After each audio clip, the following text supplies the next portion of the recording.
আসসালামু আলাইকুম বন্ধুরা, তোমরা সকলে কেমন আছো? এই তো আমি তেমন একটা ভালো নেই, কারণ আমার অনেক বেশি জ্বর ঠান্ডা লাগছে।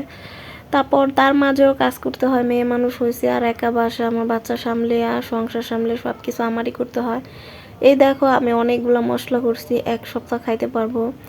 কারণ মেয়েদের রান্নাঘরে একটাই মূল কারণ, সেটা হলো মশলা বাটা। আমি শিলপাটায় মশলা বাটি, তোমরা কে কে শিলপাটায় মশলা বাটো অবশ্যই কমেন্ট করে জানাবে।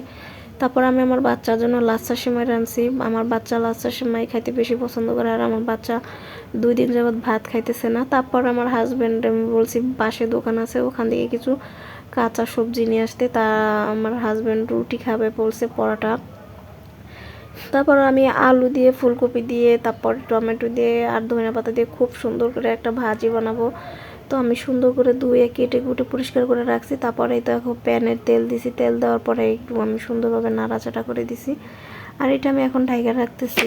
আর আমার বিশেষ করে রান্না বান্না করতে অনেক বেশি ভালো লাগে। তারপর আমি কিছুক্ষণ পরে আবার ঢাকনিটা উঠাইছি, উঠানোর পর আমি ধনিয়া পাতা দিছি, ধনিয়া পাতা দিয়ে আবার নাড়াচাড়া আবার ঢাইকা দিতেছি। তোমরাই বলো, শীতে যদি যে কোনো সবজি রান্না করো না কেন, ধনিয়া পাতা না দিলে কি কোনো স্বাদ পাওয়া যায়? খাইতে কি মজা লাগে? মজা লাগে না। আমি ধনিয়া পাতা সব কিছুতেই দিই, এর জন্য তোমার ভাই আমারে অনেক বেশি রাগারাগি করে, কারণ সে ধনিয়া পাতার তরকারি খায় না। যেহেতু আমার ঠেলায় পড়ছে, খাইতে তো অবশ্যই হবে, কারণ আমি ধনিয়া পাতা অনেক বেশি পছন্দ করি। আমার তিন বেলায় ধনিয়া পাতার তরকারি থাকতেই হবে। আমার মতন ধনিয়া পাতা লাভার কে কে আছে অবশ্যই কমেন্ট করে জানাই বাবু। আর দেখো আমার বাচ্চাটা খেলতেছে, আমার ননদ হয়, ননদের ছেলে আসছে, ভাগনা। ও আমার বাচ্চারা অনেক বেশি আদর করে, আর ওর আমি ভাত খাইতে দিছি, ওর ক্ষুধা লাগছিল। তো একটা আলু দিয়ে আমার বাচ্চারা একটু দুষ্টামি করতেছে। আমার বাচ্চা এইসব খেলনা দেখলে বা এরকম দুষ্টামি অনেক বেশি পছন্দ করে।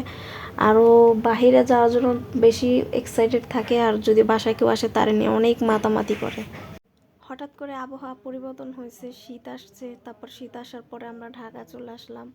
তো এই জায়গার পানি, এই জায়গার পরিবেশের বাতাস, এগুলোতে আমাদের ঠান্ডা লাগছে। আর আমার ঠান্ডায় প্রচণ্ড পরিমাণে মাথা ব্যথা, গলা ব্যথা করে। তোমার ভাইয়েরও একই সমস্যা। বাচ্চা সারা রাতে ঘুমায় না, অনেক বেশি দুষ্টামি করে, বিরক্ত করে, কান্নাকাটি করে।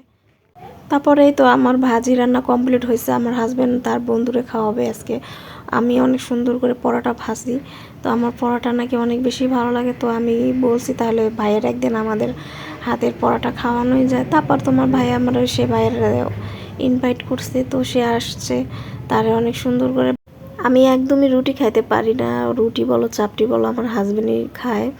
তার জন্য আমি বানাই, তো বানাই তার মাঝে ফাঁকে একটু আধটু মুখে দেই, কিন্তু আমার তেমন পছন্দ না। তো আজকের ভিডিও এই পর্যন্ত, সবাই ভালো থাকো, আসসালামু আলাইকুম।